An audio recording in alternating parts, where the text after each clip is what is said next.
Time now for Morning Rounds, our look at the top medical news of the week. Joining us are CBS News Chief Medical Correspondent Dr. John LaPook and CBS News contributor Dr. Holly Phillips. First up this morning, the Centers for Disease Control says the rate of twin births is up 76% over 3 decades. In many cases, that is a result of fertility treatments. Now, some of those specialists involved in so-called miracle babies are proposing new guidelines. They recommend just 1 baby at a time. John, why are the multiple births a problem here, and what exactly are they recommending? Well, the problem is that when you have multiple births, you have an increased risk of dangerous side effects, complications to both the mother and to the child, okay? With twins, there's about 5 times increased risk of prematurity. And the new recommendations are saying, if you're under 35, we're just going to put in 1 embryo, and 35 to 40, say, up to 2 to 3.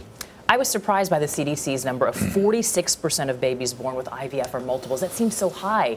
But if this has been going on for decades, why now? Why new guidelines? Well, there's been a trend over the last 15 years. The societies did recognize that we're putting too many embryos in, we're having too many multiple births. So over the past 15 years, that number has come down. And now they're just saying, there are new techniques where we can try to figure out, test an embryo to see which ones will take. Right. And so now you can get just as much success putting in only 1 as putting in 2. So, but what if you're a woman now who's already paying a lot of money for IVF, and now you might need to pay for embryo testing as well? Right, well, that's an issue. And I think what the insurance companies are probably going to be coming around to is to say the insurance is worth it. It's worth it to pay, say, the $4,000 because it's so expensive. It could be $80,000 more to have twins, for example, $100,000 than $20,000 for an average singleton pregnancy. Also this week, some new information about a controversial question. Can you be overweight but still be healthy? An article published in the Annals of Internal Medicine says the answer is no. That surprises me, Holly. No, it's very interesting. This was a large study. It looked at data from more than 60,000 patients over the course of 60 years. Now, we've long known that being overweight or obese raises risk factors for heart disease, like high blood pressure, high cholesterol, and diabetes. What this study found was that even if you don't have those risk factors, just being overweight or obese still raises your risk of having a heart attack, a stroke, or dying prematurely. So, you know how we often say it's not the number on the scale, it's how healthy you are. This study really shows it's both. So what about those people who say, no, I guess the term is I'm benign obesity. That would be my classification. What's the bottom line for them? You know, the bottom line is that it's all about diet, it's all about exercise, and it's not just how you feel or whether or not you think that you're healthy. It's really about getting to a healthy number on the scale because there may be other things that can cause problems, whether it's inflammation.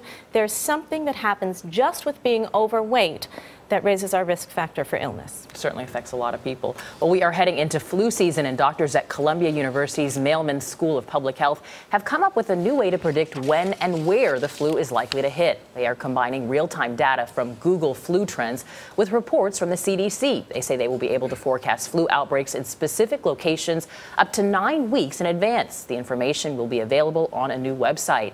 It could help public health officials direct resources such as vaccines and anti-flu drugs to cities that need them before people get sick.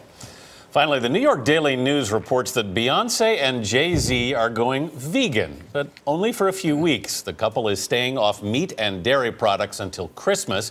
JayZ calls the plant-based diet a spiritual and physical cleanse. What do you both think of this? I worry about what happens after the 3rd week, right? And I don't love the idea of a cleanse in general because it sort of implies I can eat whatever I want, I can just, make my system all full of all kinds of junk, and then I'm going to hose it out. I'm going to cleanse it. And I don't think that's a good philosophy. I think you should basically be leaning towards a healthy diet all the time. Right. I mean, I think veganism can be a very healthy diet. I actually was a vegan for 9 years. So I love JayZ and Beyonce, but I can't say I'm impressed that they're doing it for 3 weeks. But you know what? Ultimately, I don't see it as a cleanse. I see it much more as a lifestyle, really focusing on a plant-based diet. Whether you're a vegan or a vegetarian or you have meat products, I do think there's some health benefit to just having more vegetables, more fruits. You know, when he announced this, one of the things he said is he started with breakfasts, and he found that it made him feel better, and that's when he thought, I'll transition into doing this throughout the whole day. Is that the way to go about this? You know, if it makes you feel better, then do it all the time. I think, we're born, we live, we die. And then in that whole middle part, you can sort of try to be healthy, you can enjoy yourself. And so it's not like you have to have this 2-week, 3-week period. Try to enjoy yourself, everything in moderation, including excess this time of the year. Enjoy yourself every now and then. have a plant-based diet in general, lean towards it. Doesn't mean you can't have other things also. Fair enough. All right, Dr. John LaPook, Dr. Kind of summed it all up there for us, John. Yeah, you really did.